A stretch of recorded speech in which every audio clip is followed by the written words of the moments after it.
हाँ जी, अस्सलाम वालेकुम। मैं इस वक्त यूरोप के टूर पे हूँ। अभी बेल्जियम पहुंचा हूँ, एंटवर्प सिटी है और यहाँ पे जो इसका मेन स्टेशन है जहाँ मैं खड़ा हूँ, इसको दुनिया का सबसे खूबसूरत ट्रेन स्टेशन माना जाता है। तो मैंने देखना था, तो यहाँ पे मैं आया हूँ। इसकी आपको कुछ फुटेज भी दिखाएंगे। लेकिन अभी बेल्जियम में मेरा 1 घंटा ही हुआ है, एंट्री हुई है। तो यहाँ डिफरेंट इनके जो मेन सिटीज़ हैं वहाँ जाके मैंने घूमना करता। मैं क्या हूँ, घूमता फिरता भी हूँ। उसके साथ साथ मैं ये भी कोशिश करता हूँ कि ज़रा डिस्कवर करूँ कैसा कल्चर है, बिजनेस के लिहाज से क्या अपॉर्चुनिटीज़ हैं। अपने फिर बहुत सारे पार्टनर्स हैं जो दुनिया के मुख्तलिफ शहरों में, उनसे भी मुलाकात होती है। तो अभी मैं सारा ये आपको दिखाऊंगा। अभी जब बेल्जियम के अंदर घूमते हैं, उसके बाद मैं लक्समबर्ग जा रहा हूँ, फिर जर्मनी जा रहा हूँ, उसके बाद नेदरलैंड्स है।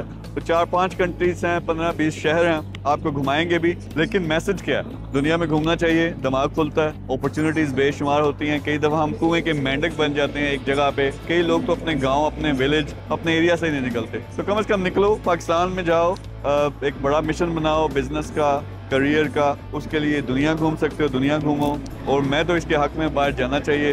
और क्योंकि अल्टीमेटली जब आप किसी लेवल पे पहुंचते हो तो अल्टीमेटली आपने अपने घर का यानी अपने मुल्क का ही सोचना होता है। तो ये है जी central station Antwerp, Belgium. Next Brussels और बाकी जो सिटीज हैं वहां पे मैं जा रहा हूँ। और बहुत बड़ी खबर, जो बिजनेस हब पाकिस्तान है, पाकिस्तान का सबसे बड़ा बिजनेस हब जिसमें इन्वेस्टर्स और बिजनेसेस आपस में मिलकर काम कर सकेंगे, वो लॉन्च हो चुका है। इसका लिंक कहीं कमेंट में भी होगा, आप जाके ज्वाइन भी कर सकते हो। लेकिन फुल मैं इसको नेक्स्ट वीक से एक्टिव कर रहा हूँ और उसमें खुद भी इन्वॉल्वमेंट होगी। इन लोगों के साथ मिलकर मैं खुद भी काम करूंगा, चाहे इन्वेस्टर है चाहे बिजनेस है, उनको सपोर्ट भी करना है। तो ये है जी यूरोप का, आपको सारा टूर भी करवाएंगे, लेकिन साथ में करना है बड़े बड़े काम भी, ताकि हमारा अपना भी कुछ बने, लेकिन खास तौर पर हमारे मुल्क का कुछ बन सके। Thank you.